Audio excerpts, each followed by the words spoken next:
Dewa Perang Yesikai. Bab 816. Jika aku bersedia kembali, aku tidak akan melarikan diri dari laboratorium. Pengusir setan itu berkata dengan dingin, hari ini, aku di sini untuk membalas dendam. Kau adalah sumber kejahatan. Kamu percaya Tuhan tapi kamu masih bertingkah seperti hantu di hadapanku. Duji mengeluarkan belati dari pinggangnya, berdiri di depan Bos Sing, dan berkata dengan suara dingin. Demi Tuhan, bersihkan dosa-dosamu. Aku bisa memberimu kesempatan untuk menebus dosa-dosamu. Pengusir itu berjalan perlahan mendekat.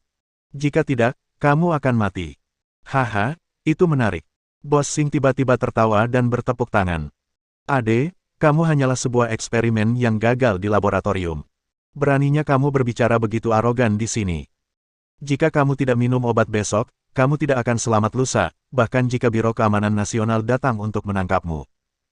Bahkan jika kamu membunuhku, kamu tetap tidak akan mendapatkan penawarnya. Aku tahu semua penawarnya tersimpan padamu. Jadi, hari ini, berikan saja penawarnya kepadaku atau kita mati bersama. Kata pengusir setan itu dengan dingin. Ini ultimatumnya. Haha, Ade, sebaiknya kau pikirkan baik-baik. Aku bisa memberimu kesempatan. Jika kau menyerah padaku sekarang, aku bisa menjamin keselamatanmu dan merekomendasikanmu kepada Tuhan. Dengan begitu, kau bisa memiliki uang, kekuasaan, dan semua yang kau inginkan. Bos Sing tidak mengambil tindakan secara langsung. Dia tampak sedikit takut, tetapi pengusir setan itu tidak memberinya muka apapun atas komprominya. Jika aku benar-benar menyerah padamu, aku mungkin tidak akan bertahan malam ini. Sang pengusir setan, atau bolehkah kusebut Ade, mengulurkan tangannya, memegang pedang di masing-masing tangan, dengan kecenderungan samar untuk menyerang. Karena kamu mau minum penalti, maka itu salahku. Melihat Ade tidak menghargainya, Bos Sing tiba-tiba tersenyum dan bertepuk tangan, jangan cemas, datang dan temui teman baikmu dulu. Saat tepuk tangan terdengar, beberapa pintu di sisi Bos Sing perlahan terbuka, dan beberapa bayangan hitam keluar dari kegelapan. Mereka memiliki mata merah besar dan bulat, cakar tajam, sepasang sayap di belakang punggung mereka, dan cangkang berbulu di dada mereka. Yang paling menakutkan adalah kepala mereka, yang terlihat sama sekali tidak manusiawi. Manusia ngengat. Total ada 4 Mothman. 4 manusia ngengat berjalan perlahan di depan Bos Sing. Ade tampak terpana melihat pemandangan ini. Dia tidak menyangka bahwa meskipun dia telah berurusan dengan para penjaga di luar, masih ada 4 Mothman yang bersembunyi di ruangan ini. Bagaimana? Senang rasanya bertemu dengan orang-orang sepertimu, kan? Bos Sing tertawa. Meskipun gen campurannya berbeda, pada analisis akhir, kalian semua adalah monster yang bukan manusia maupun hewan. Sungguh mimpi yang bodoh jika ingin menjalani kehidupan normal lagi. Brengsek. Pengusir setan itu menunjukkan kemarahan yang langka dan berteriak keras. Tiba-tiba, 2 lubang robek muncul di pakaiannya, dan 2 lengannya terentang. Ada 4 tangan dan 4 pedang, seperti 3 kepala dan 6 lengan dalam novel mitologi. Pergi dan bunuh dia. Bos Sing memerintahkan dengan dingin. Keempat Mothman itu berteriak keras dan kemudian bergegas keluar. Sang pengusir setan mengayunkan pedangnya untuk menemui mereka. Manusia ngengat itu sangat besar, tingginya 2 atau 3 meter. Keempat Mothman mengelilingi eksorsis di tengah, seolah-olah 4 orang dewasa tengah menindas seorang anak. Bahkan bagi Yesikai, sulit bertahan di bawah pengepungan 4 Mothman. Diperkirakan sang pengusir setan akan segera diusir, tetapi kenyataan tampaknya melampaui dugaan Bos Sing. Keempat lengan sang pengusir setan tampak memiliki pikirannya masing-masing, dan mereka bertahan secara tertib, tampak tenang. Meskipun Mothman berukuran besar dan sangat kuat, mereka tidak memiliki kekuatan internal, sedangkan eksorsis memiliki kekuatan internal yang dalam. Jika alasan mengapa Yesikai merasa kesulitan untuk bertahan melawan keempat Mothman adalah karena 2 tinju tidak dapat mengalahkan 4 tangan, maka sang pengusir setan tidak memiliki kekhawatiran seperti itu, dan keempat tangannya tepat untuk melawan 4 Mothman. Tuan, manusia ngengat. Tampaknya tidak mampu menaklukkan Ade. Putri Racun menyaksikan dari kejauhan dengan ekspresi khawatir di wajahnya. Haha, ini membuktikan bahwa penelitian kita selanjutnya berharga. Ramuan manusia ngengat terlalu kuat, membuat kekuatan internal asli tubuh manusia tidak dapat digunakan. Ramuan ini hanya menciptakan sekelompok monster buas. Ramuan baru yang disuntikkan Ade adalah yang kita butuhkan, tetapi dia gagal. Bos Sing berkata dengan enteng, meskipun dia pecundang, dia sangat berharga untuk penelitian. Dengan dia, ramuan generasi baru dapat ditingkatkan dengan cepat. Kita harus menangkapnya hidup-hidup. Ya, Guru. Si manusia ngengat perlahan mulai menjadi ganas. Dengan kulit dan dagingnya yang tebal serta cangkangnya yang tidak mudah pecah, sang pengusir setan hanya dapat mempertahankan dirinya tetapi tidak dapat mengalahkannya meskipun ia mempunyai 4 tangan. Setelah lebih dari 100 ronde, pengusir setan mulai kehilangan kendali. Bos Sing benar, pengusir setan itu gagal, atau lebih tepatnya, produk cacat. Begitu dia menggunakan energi internalnya secara berlebihan, kekuatan fisiknya akan menurun dengan cepat dan keempat tangannya akan mulai melemah. Sang pengusir setan menghindari serangan manusia ngengat dengan mencondongkan tubuhnya ke samping, lalu menghantam tanah dengan keras. Lantai kayu langsung terbelah menjadi 2 bagian, menimbulkan banyak serbuk gergaji. Untuk sesaat, seluruh ruang tamu dipenuhi serbuk gergaji yang berterbangan. Sang pengusir setan menemukan saat yang tepat dan bergegas menuju Bos Sing di lantai 2. Guru, berhati-hatilah. Sang putri racun segera menyerbu ke depan dan menusuk leher pengusir setan itu dengan belati, tetapi ia berhasil menghindarinya. Dia lalu menusuk balik dengan pedang, tetapi berhasil dihindari oleh putri racun. Mundur. Bos Sing bergegas mendekat, memusatkan tenaga dalamnya di tangannya, dan memukul dada pengusir setan itu. Haha, adek, kamu belum ngerti. Kami yang menciptakanmu. Apa kamu pikir kamu bisa mengalahkan kami? Bos Sing melancarkan serangkaian pukulan, dan pengusir setan yang tadi begitu kuat, tiba-tiba dikalahkan. Sungguh kekuatan internal yang dahsyat. Wajah sang pengusir setan tampak serius. Hati Bos Sing tampak jauh lebih kuat daripada saat dia melarikan diri, tetapi mengapa kekuatan internalnya dapat meningkat begitu pesat dalam waktu sesingkat itu? Apakah kamu masih akan terus melawan? Sang pengusir setan mendengus dingin, melirik ke dinding di sampingnya, dan melemparkan pedang dengan kuat. Sebuah lubang besar langsung terbentuk di dinding, dan pengusir setan itu bergegas menuju lubang itu. Kau masih ingin kabur? Kejar saja mereka. Bos Sing segera memerintahkan. Keempat Mothman mengepakkan sayapnya dan terbang keluar dari lubang besar itu satu demi satu. Bos Sing dan Ratu Racun mengikuti dari belakang. 10 menit kemudian. Ade, kamu tidak bisa lari. Jika kamu tidak menyerah, kamu akan mati. 4 Mothman mengelilingi sang pengusir setan, dan sang pengusir setan terengah-engah. Situasinya tidak terlihat baik. Guru, Tuhan ada di belakang. Pada saat ini, Duji tiba-tiba berkata. Bos Sing berbalik dan melihat sebuah BMW hitam terparkir di jalan. Cepat pergi dan sambut Tuan. Aku akan mengurus Ade di sini. Ya, Tuan. Duji segera berlari ke arah BMW dan perlahan menurunkan jendela, namun terlalu gelap dan dia tidak bisa melihat wajah di dalam dengan jelas. Menguasai. Setengah menit kemudian, Putri Racun berlari kembali. Ada apa? Bos Sing bertanya dengan rasa ingin tahu. Tuan telah memerintahkan bahwa jika dia tidak menyerah, dia akan dibunuh di tempat. Kalau begitu, Ade, malam ini adalah hari kematianmu. Bos Sing bergerak, dan keempat Mothman bergegas maju bersama-sama. Bab 817. Setelah menerima perintah dari Tuan, Bos Sing menjadi lebih kejam dan menyerang secara langsung. Sang manusia ngengat pun mengelilinginya dari segala sisi. Sang pengusir setan tidak melawan keras tetapi dengan cepat menghindar ke samping. Bos Sing benar, dia adalah produk percobaan yang cacat, dan efek ramuannya tidak sempurna. Bahaya mengaktifkan keempat lengan itu saja sudah fatal, belum lagi harus bertarung dengan banyak orang. Jika dia terus membuang-buang waktu, dia akan benar-benar mati. Masih ingin bersembunyi. Melihat perubahan itu, mata Bos Sing bersinar dengan niat membunuh dan dia bergegas maju lagi. Pada saat itu, seberkas cahaya tiba-tiba melesat keluar dari mobil BMW di dekatnya dan terbang sangat cepat, mengenai dada sang pengusir setan. Kecepatannya begitu hebat sehingga hampir tak seorang pun mampu bereaksi, termasuk sang pengusir setan.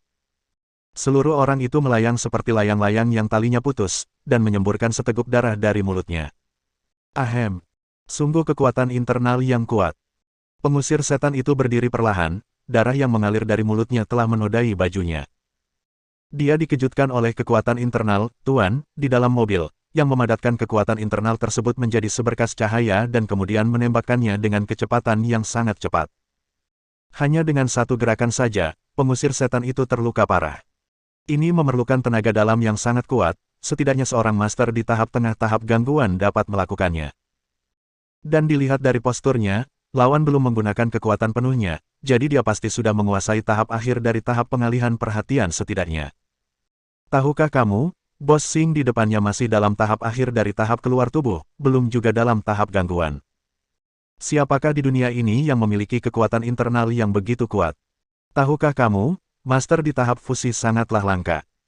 Dengan kata lain, tahap pengalihan perhatian sudah merupakan tingkat kultivasi tertinggi yang pernah dilihat oleh pengusir setan, dan tahap pengalihan perhatian akhir mungkin merupakan guru terkuat yang pernah dilihatnya. Setelah terkena jurus tersebut, dia memang terluka parah. Pengusir setan itu samar-samar merasa bahwa lawannya masih punya beberapa trik dalam lengan bajunya, kalau tidak, dia mungkin sudah mati sekarang. Orang lain mungkin tidak tahu tujuannya, tapi para pengusir setan paling mengetahuinya. Mereka masih berharap untuk menangkapnya hidup-hidup untuk melanjutkan penelitian mereka pada proyek HST. Memikirkan hal ini, sang pengusir setan mengerahkan seluruh tenaganya untuk melarikan diri, tetapi begitu dia mengangkat kepalanya, Bos Sing dan para Mothman telah menyusulnya. Semuanya berhenti, jangan bergerak, angkat tangan kalian. Pada saat ini, tiba-tiba terdengar suara, dan semua orang tiba-tiba menoleh. Seorang polisi wanita mengarahkan pistol ke arah mereka. Saat itu gelap dan mereka tidak bisa melihat dengan jelas, tetapi jika Ye Shikai ada di sini, dia akan terkejut mengenali polisi wanita itu sebagai Zhang Ting. Zhang Ting sedang berpatroli di dekat situ setelah makan camilan tengah malam. Ketika dia mendengar teriakan itu, dia datang untuk melihatnya. Cahayanya redup. Dia mengangkat pistolnya dan melihat dari kejauhan. Dia mengira ada beberapa pria kuat yang menindas seorang pria muda. Kalau dia tahu kalau orang di depannya bukan seorang laki-laki kuat melainkan monster yang menyeramkan, dia pasti akan sangat terkejut. Polisi, jangan bergerak. Zhang Ting perlahan mendekat dengan pistol di tangannya, mengeluarkan senter polisi yang dibawanya dari pinggangnya, menyalakannya, dan melihat 4 pasang mata merah menatapnya. Zhang Ting begitu ketakutan hingga tubuhnya gemetar dan senternya jatuh ke tanah. Kalau saja bukan karena keberaniannya sebagai seorang polisi, dia pasti sudah pingsan ketakutan. Dia belum pernah melihat manusia ngengat, tetapi dia pernah mendengar Ye Shikai menjelaskannya secara rinci. Itulah manusia ngengat itu sendiri, dan sekarang, jumlahnya ada 4. Menoleh ke samping, dia melihat seorang laki-laki bertangan 4. Monster macam apa ini? Brengsek. Bos Sing tiba-tiba bergegas keluar dan berada di depan Zhang Ting dalam sekejap mata. Dia menggorok lehernya dengan pisau dan kemudian mengeluarkan belati, ingin membunuh Zhang Ting untuk membungkamnya.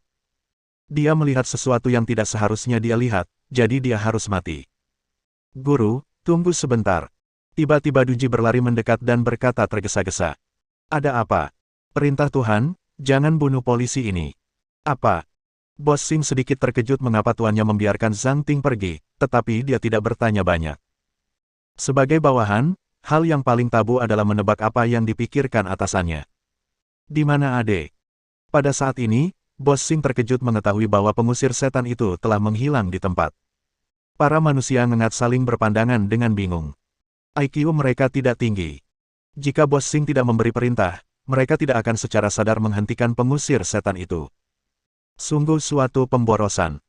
Melihat ini, Bos Sing mengumpat dengan kejam, lalu menoleh dan melotot ke arah Zhang Ting yang tak sadarkan diri. Kalau bukan karena Cheng Yaojin ini, pengusir setan itu sudah tertangkap sejak lama. Rumah sakit Yanqing. Dokter, bagaimana keadaannya? Ye Shikai sedang duduk di luar bangsal. Ketika dokter itu keluar, dia langsung menyambutnya. Pasien pingsan dan mengalami gegar otak ringan, tetapi tampaknya ia sangat ketakutan. Ia akan baik-baik saja jika ia beristirahat dengan baik, kata dokter dengan tenang. Baiklah, terima kasih, dokter. Ucap Ye Shikai sambil berjalan masuk. Zhang Ting baru saja bangun. Apakah kamu baik-baik saja? Ye Shikai sedang duduk di samping ranjang rumah sakit. Zhang Ting masih memiliki ekspresi ketakutan di wajahnya. Tampaknya sesuatu yang buruk telah terjadi tadi malam. Tadi malam, polisi yang berpatroli menemukan Zhang Ting tidak sadarkan diri di semak-semak dan segera menelepon Biro Keamanan Nasional. Ketika Ye Shikai mendengar berita itu, awalnya dia tertegun, kemudian dia dipenuhi rasa khawatir. Siapakah yang memukul Zhang Ting hingga pingsan? Mungkinkah itu pengusir setan? Meskipun Zhang Ting adalah orang biasa, dia adalah seorang polisi khusus, dan dia sangat terampil. 3 atau 5 pria besar tidak bisa mendekatinya sama sekali. Dia pasti hebat sehingga bisa membuatnya pingsan semudah itu. Tidak apa-apa. Zhang Ting menarik napas dalam-dalam dan berkata ringan. Dia layak menjadi polisi khusus. Kualitas psikologisnya sungguh bagus. Kalau saja dia seorang gadis kecil biasa, dia mungkin akan pingsan saat melihat manusia ngengat. Apa yang sebenarnya terjadi? Kau pingsan di rumput. Ye Shikai sangat penasaran dan khawatir. Aku melihat manusia ngengat. Zhang Ting berbicara dengan rasa takut yang sulit disembunyikan. Jantung Ye Shikai berdebar kencang. Mothman, dia dan Tianjing baru saja menyelidiki Mothman baru-baru ini. Pada saat ini, Zhang Ting juga bertemu dengan manusia ngengat. Apakah itu hanya kebetulan? Ada juga seorang pria dengan 4 lengan. Zhang Ting bergumam, dan keterkejutan di wajah Ye Shikai perlahan mengeras. Mungkin aku salah melihatnya. Zhang Ting merasa bahwa 4 lengan itu terlalu konyol dan membuat Ye Shikai takut. Jadi dia segera mengubah kata-katanya, tetapi dia tidak tahu bahwa orang itu adalah pengusir setan yang selama ini dicari Ye Shikai. Selain terkejut, Ye Shikai tidak bisa menahan perasaan senang dalam hatinya. Tampaknya ini adalah petunjuk. Memang ada hubungan antara Mothman dan eksorsis. Ngomong-ngomong, aku juga melihat. Bos Xing. Apa? Kali ini, Ye Shikai bahkan lebih terkejut. 3 orang yang paling ingin ditangkapnya di seluruh Yanjing, Bos Xing, Mothman, dan eksorsis, semuanya ada di sana. Bab 818. Ye Shikai tiba-tiba merasa sedikit menyesal. Kalau saja dia sendiri yang hadir saat itu dan bukan Zhang Ting, dia bisa saja menangkap mereka semua sekaligus dan membasmi akar permasalahannya. Ketika Zhang Ting terluka dan menerima perawatan, Ye Shikai tiba-tiba merasa sedikit bersalah. Tianjing telah membujuknya untuk membiarkan Zhang Ting menarik diri dari kasus tersebut, tetapi Ye Shikai tidak setuju dan mengikuti pendapat Zhang Ting. Meskipun Zhang Ting bertemu mereka tadi malam secara tidak sengaja, Ye Shikai secara tidak sadar berpikir bahwa itu karena penyelidikan kasus tersebut. Tetapi sekali lagi, mengapa pihak lain memilih untuk memukul Zhang Ting hingga pingsan alih-alih membunuhnya? Namun untungnya, lawan membiarkan Zhang Ting pergi, jika tidak maka itu akan menjadi pukulan bagi Ye Shikai. Bos Xing, apakah Anda yakin tidak salah lihat? Tentu saja, aku yakin aku tidak salah. Dia tampak sangat familiar bagiku. Zhang Ting berkata dengan tegas. Namun, Bos Xing selalu mengenakan topeng di wajahnya. Itu lebih seperti topeng, tanda tangan, daripada mengingat penampilannya. Jadi, pengusir setan itu juga harus menjadi subjek uji proyek HST. Ye Shikai berkata dengan ringan. Bos Xing pastilah orang yang bertanggung jawab atas proyek HST, dan Zhao Rou adalah boneka di bawah komandonya. Ye Shikai menjadi marah hanya dengan memikirkannya. Menyakiti orang-orang yang dicintainya dan mempelajari monster seperti Mothman benar-benar tidak manusiawi dan 1000 kali lebih penuh kebencian daripada eksorsis. Sudah berapa lama saya tidak sadarkan diri?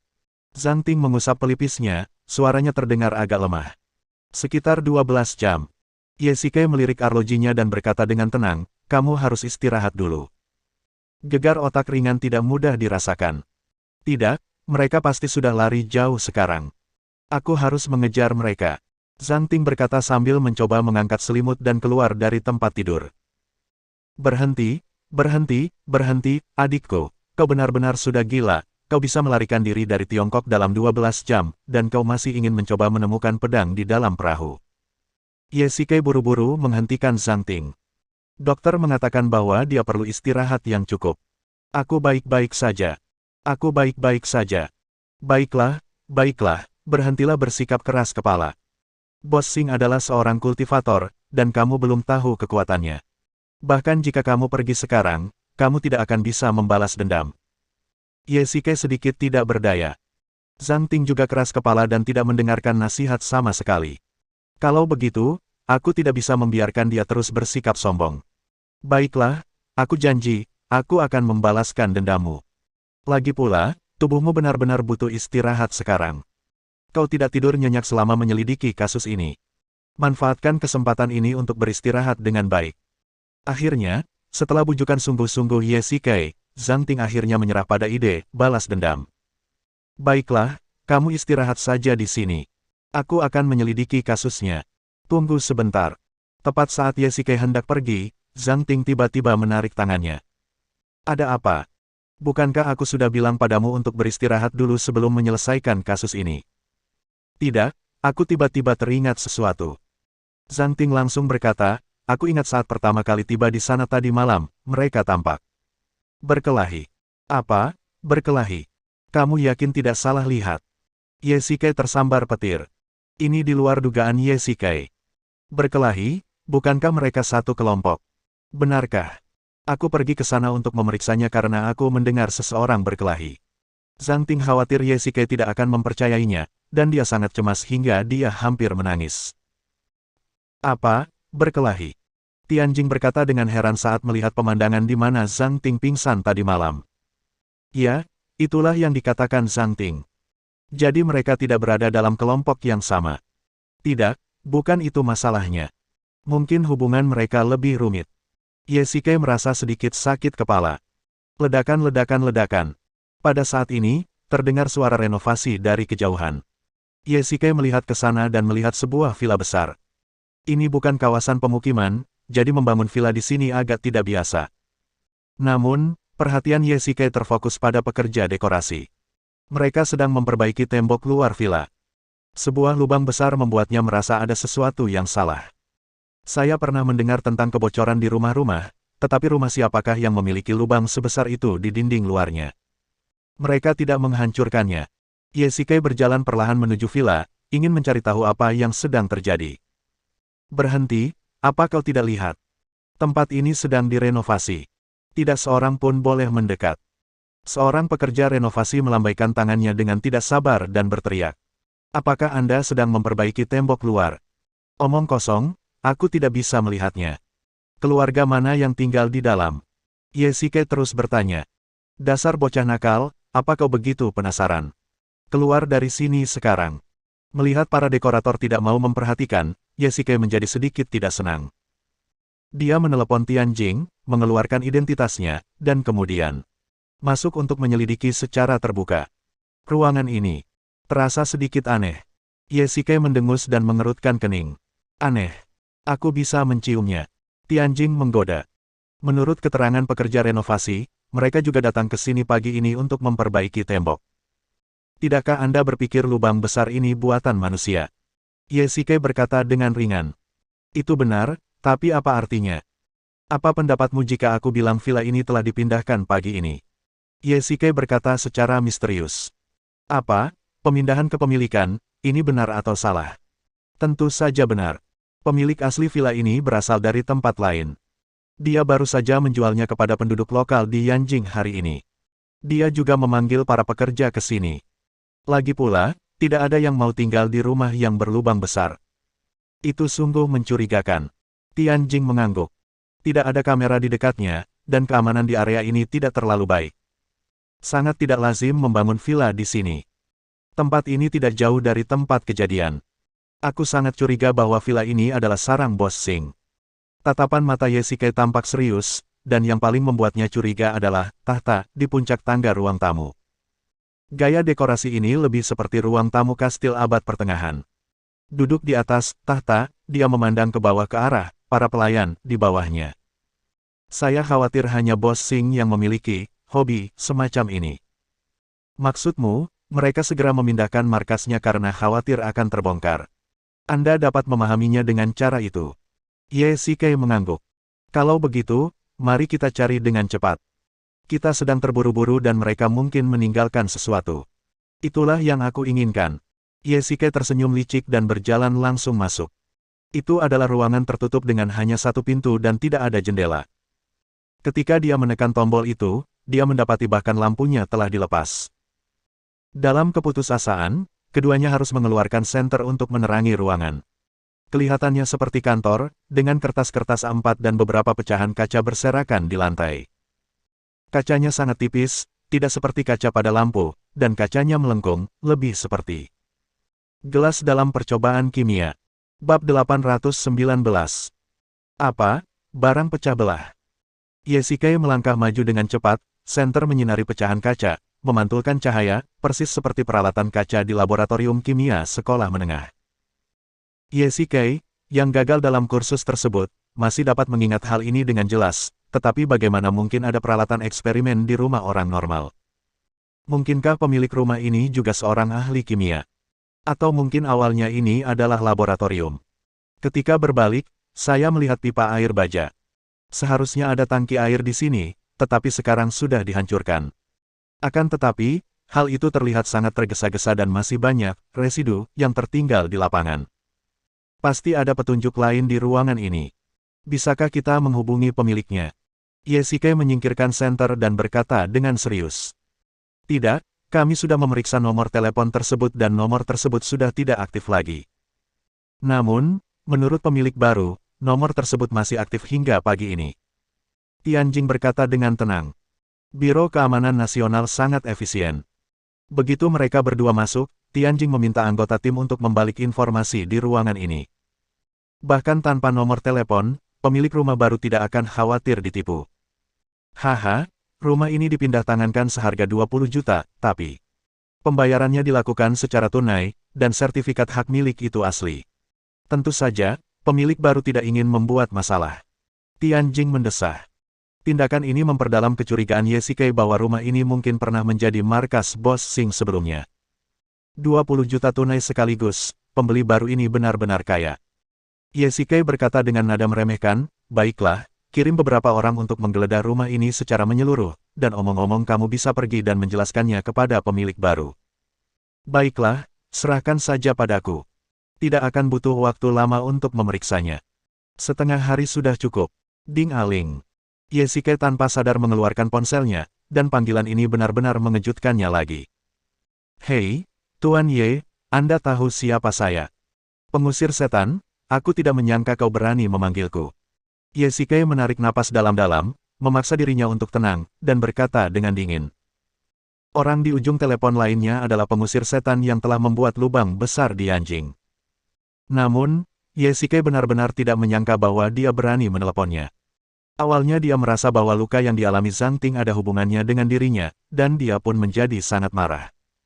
Sekarang pengusir setan itu benar-benar datang ke pintunya atas inisiatifnya sendiri. Tuan Ye, apakah Anda bersedia bertemu dengan saya? Tiba-tiba, sang pengusir setan memberikan usulan tak terduga yang hanya bisa diimpikan oleh Yesike. Bertemu? Yesike pasti mendengarnya dengan benar, seorang penjahat terkenal dan dicari benar-benar berani meminta Yesike untuk bertemu. Apakah dia benar-benar sombong? Baiklah, saya terima. Apapun yang terjadi, Yesike tampaknya tidak punya alasan untuk menolak. Tianjing, yang berdiri di samping, melihat apa yang terjadi dan mendekat. Tuan Ye, saya tahu Anda pasti punya banyak pertanyaan sekarang, tetapi harap bersabar. Setelah kita bertemu, saya akan menjawabnya satu persatu. Ketika pengusir setan itu berkata demikian, ia tidak lagi sombong. Sebaliknya, dia lebih tulus. Yesike sangat penasaran mengapa hal ini terjadi. Siapa ini? Tianjing juga datang dan bertanya dengan rasa ingin tahu. Kami adalah teman lama. Siapa? Pengusir setan. Yesike menoleh dan mengucapkan kata demi kata. Apa? Pengusir setan memanggilmu, apa yang terjadi? Tianjing berkata dengan heran dan segera menghentikan Yesike. Saya tidak pernah banyak bicara tentang masalah ini. Sebenarnya, saya punya nomor telepon pengusir setan di sini, tetapi Anda tidak perlu terlalu memikirkannya. Nomor ini tidak tersedia hampir sepanjang waktu. Dia biasanya menelepon saya. Yesike berkata dengan ringan. Bagaimana dia mendapatkan nomor teleponmu? Dia seorang hacker, wajar saja kalau dia punya nomorku. Mengapa dia meneleponmu? Tianjing mengajukan pertanyaan satu demi satu, dan Yesike menjawabnya satu persatu. Dia ingin bertemu denganku. Nada bicara Yesike sangat datar, seolah-olah dia sedang berbicara tentang sesuatu yang sangat biasa. Apa? Tianjing berteriak kegirangan. Jangan terlalu bersemangat, ini hanya masalah kecil. Apakah kepalamu demam? Tianjing mengulurkan tangannya karena terkejut dan menyentuh dahi Yesike. Kenapa harus ketemu? Ayo kita sergap dia. Begitu dia muncul, aku akan bawa orang untuk menangkapnya. Tianjing berteriak kegirangan. Asal dia siap, dia akan yakin bisa menangkap pengusir setan itu sekalipun dia punya 8 tangan, apalagi 4 tangan. Tidak. Yesike langsung berkata, menurutku ada yang tidak beres. Karena pengusir setan berani mengambil risiko tertangkap oleh kita dan ingin bertemu dengan kita, itu berarti dia pasti punya sesuatu yang penting untuk diceritakan kepada kita. Yesike berkata dengan tegas. Ini kesempatan bagus untuk menangkapnya. Kita tidak bisa membiarkannya pergi. Tianjing masih menolak untuk mendengarkan dan bersikeras menangkap pengusir setan itu. Dia berdiri di sisi Biro Keamanan Nasional. Kalau saja pengusir setan itu mengunggah berita pelariannya di internet, opini publik yang sudah susah payah ditenangkan pasti akan berbalik lagi. Dan jika kita menangkap pengusir setan itu, tidak akan ada yang perlu dikhawatirkan, dan mungkin kita bisa mendapatkan beberapa informasi darinya. Bagaimana kalau begini? Kamu akan mengikuti instruksiku saat waktunya tiba. Yesike ragu-ragu untuk waktu yang lama dan memikirkan sebuah kompromi. Tuan Ye, maaf telah membuat Anda menunggu. Di sebuah kedai kopi kelas atas di Yanjing, Yesike duduk dengan tenang dan menunggu dalam diam. 5 menit kemudian, seorang pria berpakaian hitam perlahan berjalan ke sisinya. Pengusir setan, aku tidak menyangka kau benar-benar berani datang. Yesike berkata dengan ringan. Tuan Ye, eksorsis hanya nama panggilan. Anda bisa memanggil saya, Ade, agar terdengar lebih akrab. Yesike menatap pengusir setan di depannya. Suaranya terdengar agak lemah, bahkan gerakannya gemetar. Pertama-tama, aku tidak ingin dekat-dekat denganmu. Kedua, sepertinya aku bebas memanggilmu dengan sebutan apapun yang aku mau. Haha, Tuan Ye, langsung saja ke intinya. Pengusir setan itu duduk berhadapan dengan Yesike. Kamu seharusnya sangat penasaran mengapa aku mencarimu. Jika ada yang ingin kau katakan, katakan saja dengan cepat. Yesike berkata dengan tidak sabar. Apakah kamu ingin menangkap Bos Sing dan Mothman? Kata pengusir setan itu dengan nada terkejut, dan tangan Yesike tiba-tiba membeku. Kemarin, rekan saya dipukuli. Masalah ini, pasti ada hubungannya dengan Anda. Yesike tidak menjawab secara langsung, tetapi mengajukan pertanyaan lain. Dia dipukul hingga pingsan oleh Bos Sing. Sebenarnya, saya sangat ingin menyelamatkan petugas Zhang, tetapi saya malah terluka oleh mereka. Begitu pengusir setan itu selesai berbicara, Yesike tersambar petir. Bagaimana kamu bisa terluka? Tentu saja mereka terluka oleh Mothman, totalnya ada 4. Sang pengusir setan mendesah dan berkata ringan. Apa hubungan Anda dengan Bos Bang? Seberapa banyak yang Anda ketahui tentang proyek HST? Bab 820. Ngomong-ngomong, Bos Sing dan aku punya hubungan yang sangat spesial, atau bisa dibilang, sangat dekat. Mengenai proyek HST, kurasa aku punya hak bicara. Sang pengusir setan menyilangkan jarinya. Ketika Yesike menyebutkan proyek HST, ekspresinya tiba-tiba menjadi serius. Benar saja, tebakan Yesike tidak salah. The Exorcist memang memiliki hubungan yang baik dengan proyek HST. Anda juga merupakan subjek uji proyek HST, kan? Yesike menanyakan pertanyaan itu dalam benaknya. Ini adalah keputusan yang sangat berani, tetapi jawaban sang pengusir setan tampak lebih berani lagi. Baiklah, Tuan Ye, tebakan Anda benar. Saya adalah subjek uji coba proyek HST. Pengusir setan itu mengangguk. Yesike langsung merasakan perubahan di wajahnya, seolah-olah dia telah meragukan kehidupan setelah mengalami banyak masalah besar. Lebih tepatnya, harus dikatakan bahwa ini adalah generasi ketiga dari proyek HST. Generasi ketiga, dan 2 generasi pertama. Yesike bahkan lebih terkejut lagi. Dia tidak menyangka proyek HST telah berkembang sampai titik ini. Namun, Yesike tampaknya mulai mengagumi sang pengusir setan karena mampu membuat hal-hal seperti itu terdengar begitu mudah. Meskipun ia kini tidak berbeda dengan manusia, pada kenyataannya, subjek percobaan proyek HST hanya dapat disebut setengah manusia setengah binatang. Tuan Ye, Anda pasti terkejut sekarang, tetapi inilah yang ingin saya katakan hari ini. Wajah sang pengusir setan berangsur-angsur berubah serius. Hal semacam ini ibarat sebuah batu besar, yang menekan hati manusia dengan kuat, atau seperti bekas luka yang berkeropeng. Bila pengusir setan membicarakan hal ini, itu seperti merobek luka lagi. Mengapa kau menceritakan semua ini kepadaku? Keduanya baru bertemu selama 5 menit, dan jumlah informasi yang diterima Yesike tampaknya terlalu banyak. Mengapa dia menceritakan rahasia seperti itu? Tuan Ye, jika saya mengatakan bahwa saya membenci Bos Sing seperti Anda, apakah Anda akan mempercayainya? Mengapa saya harus percaya? Karena Anda adalah subjek uji coba proyek HST, tidak bisakah saya curiga bahwa ini adalah tipuan Anda? Yesike menunjukkan ekspresi menghina. Sepertinya kamu masih belum percaya pada ketulusanku. Kata pengusir setan itu dengan enteng, tampak sedikit kecewa. Lalu bagaimana kau bisa percaya padaku? Itu tergantung pada apakah Anda memiliki kemampuan untuk meyakinkan saya. Yesike menyeruput kopi dan berkata dengan ringan. Saya dapat memberitahu Anda beberapa rahasia penting tentang proyek HST, dan saya juga dapat memberitahu Anda semua tentang pengalaman saya. Pengusir setan itu melanjutkan. Tunggu. Yesike tiba-tiba menyela pengusir setan itu dan berkata dengan dingin, kamu datang ke sini hari ini, apakah kamu tidak khawatir aku akan menangkapmu? Haha, Tuan Ye, jika Anda benar-benar ingin menangkap saya bahkan tidak bisa masuk ke kafe ini. Bukankah ada penjaga Biro Keamanan Nasional di sekitar kita? Sang pengusir setan tiba-tiba tertawa lepas, sambil memegang dagunya dan menyeruput kopinya. Tampaknya Anda memang tulus. Yesike mengangguk. Dia tidak menyangka pihak lain sudah mengetahui penyergapan Biro Keamanan Nasional, tetapi tetap berjalan masuk dengan kepala tegak. Tampaknya dia serius. Baiklah, ceritakan tentang proyek HST. Apa sebenarnya itu? Dan bagaimana Anda bisa menjadi subjek uji coba? Namaku Ade. Sebenarnya, separuh hidupku yang pertama sama seperti orang lain. Aku bekerja, menghasilkan uang, dan menghidupi diriku sendiri. Suatu hari, saya sedang berjalan di jalan, dan kemudian saya pingsan tanpa alasan yang jelas. Perkataan pengusir setan itu membuat Yesike sedikit bingung. Apa maksudnya dengan pingsan tanpa alasan jelas? Apakah itu terlalu terburu-buru? Ya, saya pingsan tanpa alasan yang jelas. Sang pengusir setan tampaknya memahami kebingungan Yesike. Saat itulah mimpi burukku dimulai. Itu adalah pangkalan eksperimen yang remang-remang. Saya tidak tahu di mana saya berada. Ketika saya bangun, saya merasa ada yang salah dengan tubuh saya, tetapi saya tidak dapat menjelaskannya saat itu. Anda telah disuntik dengan ramuan HST. Yesike berkata dengan ringan. Sang pengusir setan, oh tidak, harusnya disebut Ade, mengangguk sedikit.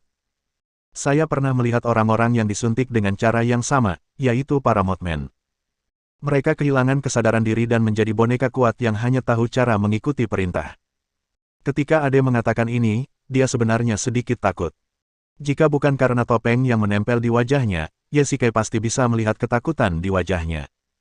Sekarang setelah kau mengatakannya, aku mulai merasa sedikit simpati padamu. Yesike berkata dengan tenang.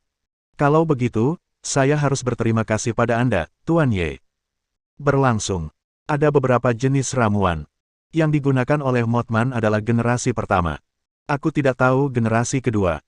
Aku juga mendengar secara tidak sengaja bahwa aku disuntik dengan ramuan generasi ketiga. Namun, tidak peduli generasi ramuan mana, semuanya memiliki satu kesamaan, yaitu mereka akan kehilangan kesadaran diri dan menjadi mesin pembunuh. Tampaknya Anda adalah kasus khusus. Yesike berkata dengan tegas. Tak perlu dikatakan, dia tahu bahwa Ade sekarang memiliki kesadarannya sendiri. Inilah yang paling ditakuti oleh semua penguasa. Bawahan tidak dapat patuh sepenuhnya dan malah timbul pikiran memberontak dalam hatinya. Hal ini seringkali lebih menakutkan daripada musuh eksternal yang kuat. Bendungan sepanjang 1000 mil hancur akibat lubang semut.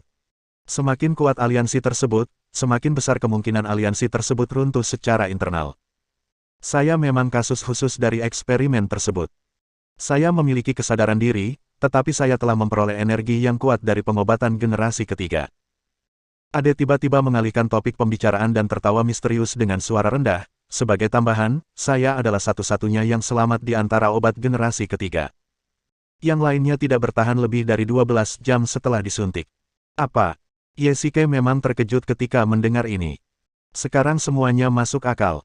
Pantas saja Ade bertengkar dengan bos Sing tadi malam. Bagi penanggung jawab proyek HST, Ade tidak hanya menimbulkan ancaman pemberontakan bersenjata, tetapi juga memiliki nilai penelitian yang sangat tinggi. Barangkali, titik terobosan untuk obat generasi ketiga terletak pada dirinya. Tuan Ye, setelah aku mengatakan begitu banyak, sekarang kau seharusnya bisa mempercayaiku. Ade, jika apa yang kamu katakan itu benar, maka aku bersimpati padamu. Yesike berkata dengan ringan, kamu pasti berusaha keras untuk melarikan diri. Memang ini bukan hanya masalah energi, tetapi juga risiko bagi kehidupan. Ade tampak berbicara dengan sangat serius, dan melanjutkan, Tuan Ye, Anda ingin menangkap bos Sing, dan saya ingin membalas dendam, saya ingin bekerja sama dengan Anda. Apa, kau mau bekerja sama denganku? Yesike tiba-tiba tertawa terbahak-bahak. Ade, meskipun aku percaya padamu, apakah menurutmu ada kemungkinan untuk bekerja sama? Kau adalah Hades, dewa dunia bawah. Jika pasukan bawah tanah asing sepertimu bisa bekerja sama dengan Biro Keamanan Nasional, lalu mengapa aku tidak bisa? Setidaknya, kehadiranku sangat penting bagimu untuk mengalahkan Bos Singh, bukan? Karena Anda tahu identitas saya, Anda juga harus tahu bahwa saya bukan dari Biro Keamanan Nasional. Bahkan jika saya setuju untuk bekerja sama, apakah menurut Anda mereka akan setuju untuk bekerja sama? Ye Shikai bertanya balik. Bersambung,